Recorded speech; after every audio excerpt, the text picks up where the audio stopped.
Olá, sou Carol, estou aqui novamente. No primeiro episódio eu participei como entrevistada, hoje estou aqui, troquei de posição, estou como host.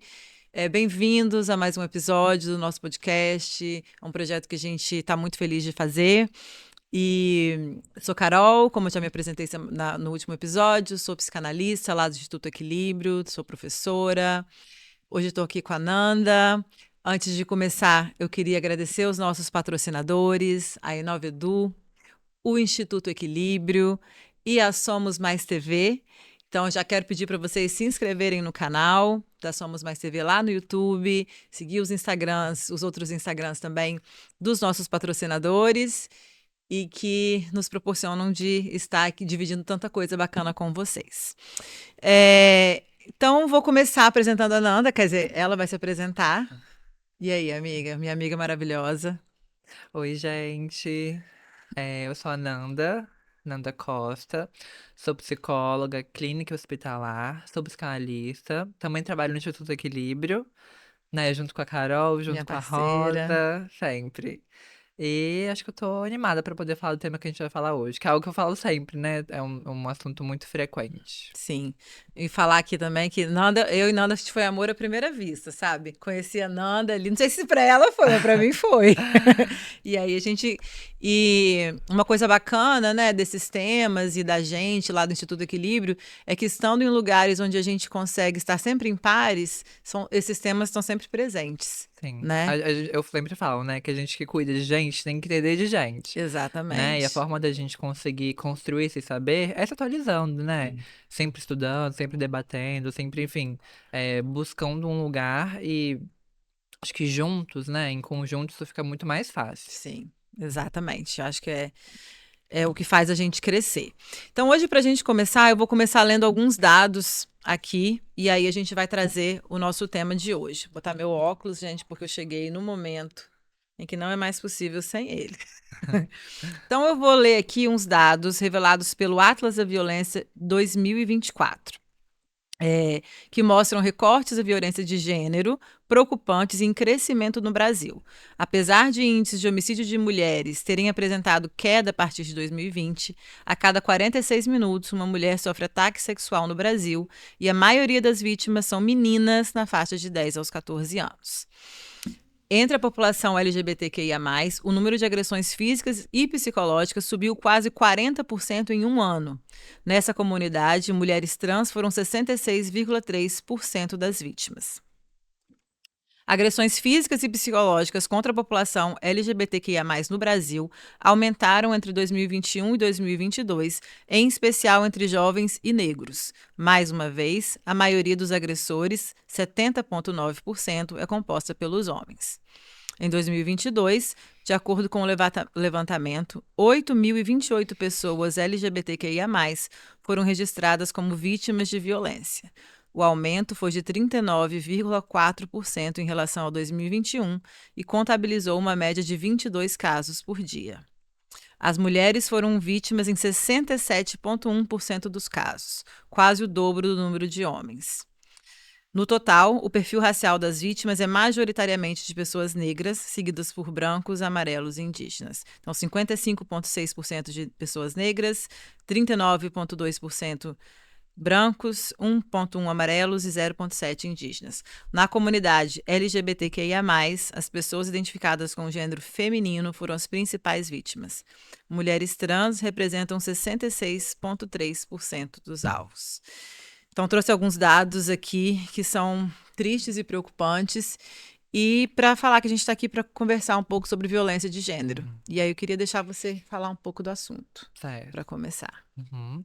Aí, nesses dados que você trouxe, né, você trouxe o corte tanto de gênero, majoritariamente, né, como corte racial também. Uhum. Né? E a gente vê algumas pessoas falando, né, que essa coisa de gênero não existe, né? Gênero é uma construção social, e de fato, é uma construção social, né? O processo que eu particularmente chamo de generificação, né, do entendimento, né, do sujeito, é, com algum gênero, né, seja masculino, feminino, ou a gente vê hoje em dia as pessoas não binárias, né, que tentam fugir desse binarismo de gênero, ele vem a partir de uma construção social. né? É Uhum. um processo de socialização, Uhum. né? Ninguém nasce, né? Como já diria Simone de Beauvoir, não se nasce mulher, torna-se mulher. Assim como não se nasce homem, torna-se homem também, Uhum. né? Tem a ver com como a gente entende esses processos, né? Socialmente e culturalmente, né? O que que a gente entende de masculino, feminino, né? Assim como a questão racial também, Uhum. né? São pessoas que são racializadas, né? Num, Uhum. né? Essa coisa de preto, branco, né? Pessoas amarelas, tudo isso são processos sociais. Uhum. E claro, apesar deles terem invenções, né? Não terem nada de natural em si, eles causam efeitos muito significativos, Uhum. né? A gente, justamente nesses dados, a gente vê a prova disso. Né, Uhum. em como a gente ainda vive nesse pensamento muito binário, Sim. né, muito heteronormativo, muito Uhum. patriarcal, Uhum. né, porque não é só uma questão de sexismo, né, que sexismo é o quê? Essa diferença, né, entre os sexos, né, quando se, a partir o que John Scott fala, né, que é a partir de uma diferença sexual, anatômica, criam-se as categorias de gênero, de fato, né, que dizem sobre algo muito mais amplo, né, do que uma Uhum. genitália. Sim. É, e a gente vê, né, como que isso vai sendo construído e como isso influencia as subjetividades, Sim. né? O que que é me declarar homem, me declarar mulher, o que que Uhum. isso significa, né, esse entendimento, Uhum. né? A gente vê, eu estava até falando com a Carol antes do programa, né, sobre como é, essas notícias, né, esses dados, eles são tão presentes, eles não mudam. Sim. Sim. Né, assim, como essa violência é tão recorrente. Uhum. Claro, a gente entende que hoje a gente tem muito mais notificação disso, né, o Uhum. que é algo muito positivo, Sim. porque a gente vinha de uma sociedade que era tudo muito normalizado, Uhum. né, não só normalizado, mas legitimado, inclusive, Sim. né, a Sim. gente consegue aí lembrar de como um homem que batia na mulher porque se sentia é, que a sua masculinidade tinha sido violada de alguma forma, né? Tinha Uhum. a famosa defesa da honra, Sim. né? Sim. Que era usada como uma justificativa para casos de homicídio, né? Uhum. Em situações em que o homem se sentia ofendido de alguma forma, né? Que a Uhum. masculinidade, que a honra dele tinha sido ferida. Isso Sim. justificava e legitimava essas ações de violência e de agressão contra as mulheres, Sim. né? Mas a gente percebe o quanto isso, subjetivamente mesmo, né, não só nos dados de violência que são assim, o ápice, né, dessa dessa regra social, né, Uhum.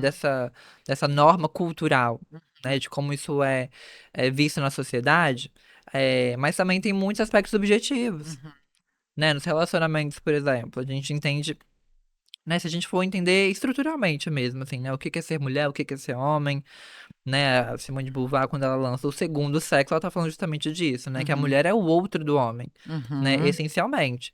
E ela tá sempre em busca de complementar a Sim. vida do homem em aspectos sexuais e românticos, né? Sim, a gente vê o tempo inteiro, né? O papel, o desejo da mulher é ser amada pelo homem, Uhum. né? A mulher não ser desejante, né? A gente ainda tá nessa Sim. posição. A gente vê isso o tempo inteiro, né? E é importante, Carol, que a gente consiga trazer essa discussão à tona e legitimar essas posições também, porque é a partir disso que a gente consegue construir algo, Uhum. né? Porque se você está em negação, né, Sim. do que a gente viu há alguns anos atrás, que infelizmente ainda acontece muito hoje, do feminismo liberal, Uhum. né? Dessa ideia, não, mulher, você vai, você consegue, você pode. Gente, a gente sabe que a gente pode, que a gente faz o que a gente quiser fazer, que não é ter uma vagina ou ter um pênis que vai definir minha capacidade em absolutamente nada. Uhum. Todo mundo sabe disso, Sim. né? Sim. Isso é o óbvio, mas assim, e a subjetividade? Uhum. Entende? De reconhecer que sim, a gente vem de um ensinamento, de uma cultura de submissão, Uhum. né? Onde ser mulher, né?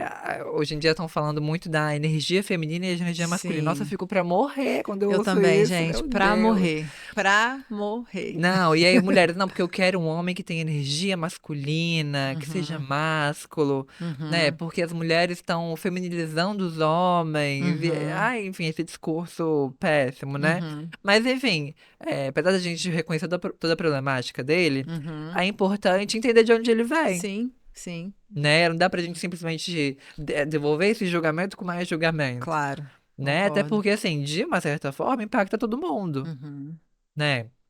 A gente também vem dessa mesma criação, a gente também tá numa sociedade patriarcal, sim, né? Machista, sexista, então isso acaba influenciando a gente também. O que que a uhum, gente quer, né? O nosso próprio desejo é sim, atravessado por isso. sim, Né? Igual quando a gente fala, ah, gênero é uma construção social. Sim, uhum, é uma construção social, né? Vem a partir de um processo de colonização, uhum, né? De um conceito europeu de gênero, né? Do homem e da mulher. Né? A gente sabe como a cultura indígena, né, dos povos originários aqui na América foi apagada. uhum, Cultura essa que não fazia essas mesmas diferenciações de sim, gênero, uhum, né? Se a gente for olhar para esse lado, a gente tem até estudos antropológicos mesmo, uhum, né? Que justificam que não existe uma atribuição e uma justificativa fisiológica do uhum, gênero, uhum, né? A Margaret Mead é fantástica nisso, né? Quando lá em 1920 ela lança o Sexo e Temperamento, né? Que ela uhum. vai falar sobre isso. Fica a recomendação para quem quiser ler depois, né? Mas de entender realmente, assim, como esse processo nos atravessa. Acho Uhum, que esse é o ponto, né? A sim, gente vê muito isso na clínica, sim. né? Como as pessoas chegam com esse pensamento. Não, porque eu quero um homem que me faça mulher, eu quero, Uhum. né? Enfim, e como isso é uma meta para as mulheres. É porque é aquela coisa, né? Que você acabou de falar, e como as mulheres, principalmente os homens também, porque os homens, alguns homens também estão tentando se entender como homens na sociedade Sim, de hoje, né? Mas é esse processo dessa transição, desse momento, dessa transição de gerações e de cultura, de onde a gente está muito perdido, a gente vê as pessoas muito perdidas, né? sim. É porque afeta todo mundo, na verdade, né, Carol? Claro, a gente fala das mulheres porque são, né, das mulheres, eu acho que a Jenny Nunes, ela usa o termo, até naquele livro. Sim. é, Ah, eu não vou Ai, lembrar que agora. crime! Não acredito. Eu faço tanta propaganda desse livro. Descolonizando. Ah, eu não vou conseguir procurar aqui. Ai, Mas a gente vai, depois a gente coloca na depois descrição. a gente vai vir, em algum momento vai vir aqui. Descolonizando afetos. Escolhas afetos, isso Perfeito. aí. Ela usa o termo pessoas sexo e gênero dissidentes, Uhum, né? Que são pessoas que fogem desse dessa normativa, desse estereótipo do homem cis, hétero, uhum, branco, que é sim, essa pessoa tão privilegiada e uhum, que nessa estrutura patriarcal tá num lugar de destaque e de maior poder, realmente. Acho uhum, que é assim que a gente pode colocar. Então, pessoas LGBTs, uhum, mulheres, uhum, cis ou não, sim, né? Mas, por exemplo, quando a gente tá falando de subjetividade, né, e como isso afeta os homens, a gente pensar nos homens gays, sim, né? uhum, Então, assim, um homem que não corresponde ao que é esperado sobre a masculinidade dele, uhum, que é gostar de mulher, que é, enfim. E é bizarro como isso afeta tanta coisa, né? Assim, um homem que dança, uhum, né? Um homem que não fala no tom que é sim, esperado, né? Que não fala tão grave. sim, Um homem que não sei, que cuida da casa, uhum, que tem interesses até profissionais sim, diversos, né? Um homem sim, que, sei lá, que costura, enfim. E aí uhum, vai, né, gente? Acho que a gente, novamente, acho que entender a gente entende, porque justamente uhum, é uma coisa que nos atravessa, uhum, né? E a partir do reconhecimento disso que a gente consegue propor mudanças, sim, né? Porque também não dá pra gente agir só no problema quando ele acontece, sim, né? Então, todos esses dados, por exemplo, uma coisa que é muito recorrente, que se fala muito não adianta fazer nada, porque o cara vai bater na mulher, ela vai voltar pra ele igual. uhum, Não adianta intervir, é briga de mulher do mulher, ninguém mete a colher, porque não adianta, ela vai voltar pro cara e vocês vão ficar como uhum, errados. E claro, a gente tem que saber como intervir, até onde a gente consegue ir também, sim, né? Porque tem um campo ali de privacidade que a gente não consegue acessar. E que também não adianta a gente ser impositivo nisso, né? A gente tem que uhum, mostrar apoio e acolhimento para uhum, essas pessoas, uhum, né? Enquanto sociedade mesmo, não só pessoas próximas, né? Mas é necessário esse acolhimento por parte de todos, sim, né? Mas de entender assim, o que que faz esse sujeito, o que que faz essa mulher uhum, é, manter uma relação tão disfuncional, Sim. né? Cheia de Uhum. agressividade, cheia de violência. Então, assim, para além do olhar de julgamento, Uhum. vamos buscar entender o que que aconteceu para que essa Claro. pessoa conseguisse pensar essa relação como possível. Sim.